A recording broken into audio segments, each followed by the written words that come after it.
in Babylon is Ezekiel. And he's been a prophet down there with the people for a long time.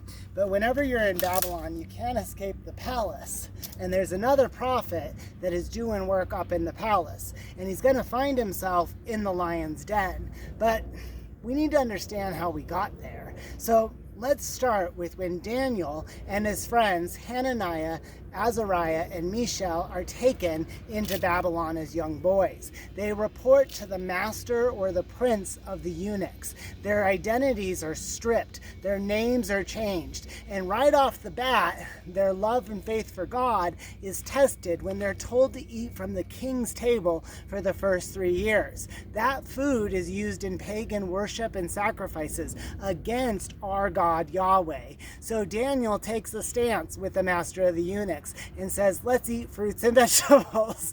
And the master of the eunuchs has to like Daniel, right? Because eventually he agrees. And those 4 boys become stronger in those 3 years than all the other slaves. So they are elevated once.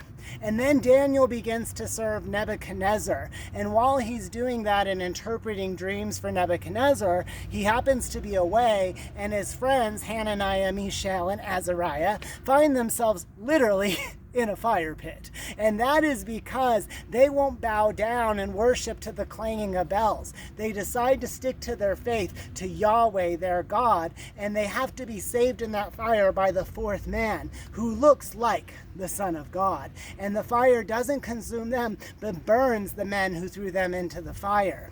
And Daniel then once again has to find himself, when Nebuchadnezzar is gone with the beasts in the field, he's now working for Belshazzar. And his Babylonian name, by the way, is Belteshazzar, so it can get a little confusing. But Daniel finds himself with a drunken king who wants to know about some handwriting on the wall. And when Daniel tells him that it means his enemies are literally climbing the gate to get him right now, Belshazzar, see, I did it, rewards him, promotes him, and makes him the 3rd most powerful man in Babylon. And what does that mean?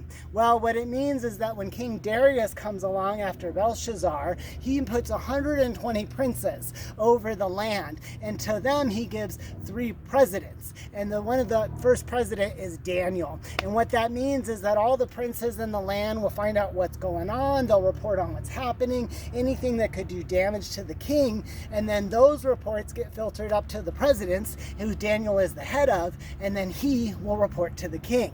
So that sets Daniel up right after being a child, after serving Belshazzar, and then after serving Darius, and then Nebuchadnezzar years ago. He's now pretty powerful in the kingdom. So that doesn't make him very popular. So that brings us to our lion's den. We're getting closer, right? Because there's some conspirators who go to King Darius and they say, gosh, you should make a decree that for like 30 days, no one can petition any god, right? They can't praise, they can't worship.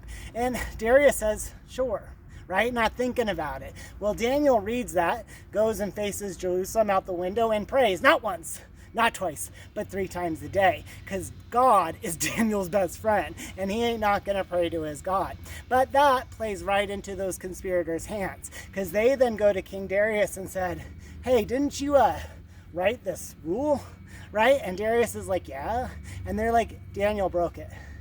And Darius is so brokenhearted. In fact, he spends all day into the night trying to think about how to save Daniel, whom he loves. But he can't, because he fell into this trap with these conspirators. So Daniel goes into the lion's den.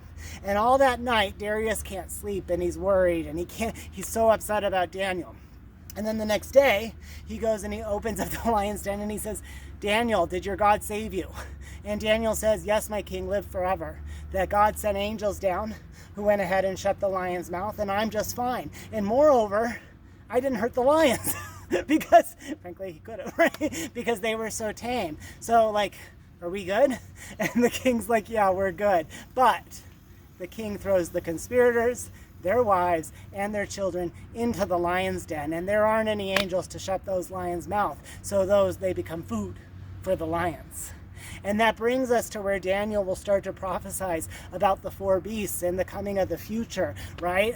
About the end of days. This is what Daniel was doing all the while that Ezekiel was prophesying down in Babylon. Both Ezekiel and Daniel working with God about partnership to get us to the next stage of our story. Chatting to Cheesman. Happy Sunday.